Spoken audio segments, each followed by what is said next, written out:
When we ask cattlemen and women why they value NCBA, one of the most common answers is because of the work done on Capitol Hill in Washington, D.C.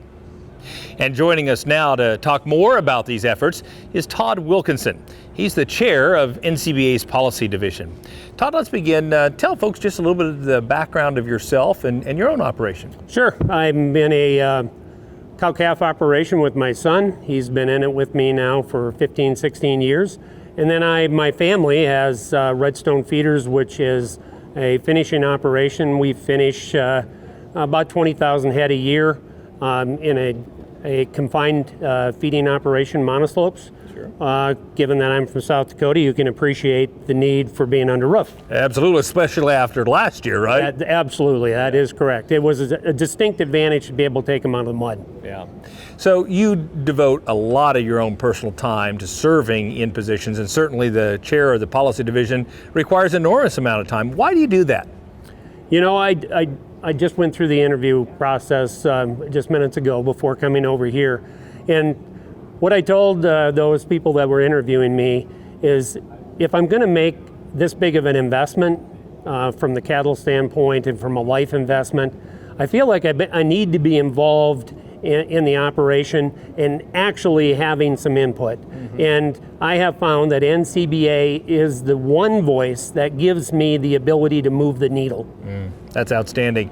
And tell folks sitting back home, how is policy shaped and determined within this organization? Well, that's the great thing about NCBA. Policy is shaped from the ground up. Literally, the people that are at this convention and that gather at our summer conference, they're shaping the future of this organization. They're bringing their policy here. We debate it, we approve it, amend it, and then from that, the officers implement that policy in conjunction with our staff. So you really don't have your marching orders just yet, but you will very quickly have the marching orders for 2020. What do you anticipate some of the key policy priorities will be? Well, I think a couple of them will come as no surprise. Traceability is obviously going to be one that we need to move forward on. It's a struggle because of all the moving parts. Sustainability, I mean, it may sound odd, but I never would have dreamed 20 years ago that I would be standing anywhere talking about sustainability, and yet lenders are interested, our customers are interested, so we've got to be involved in that issue.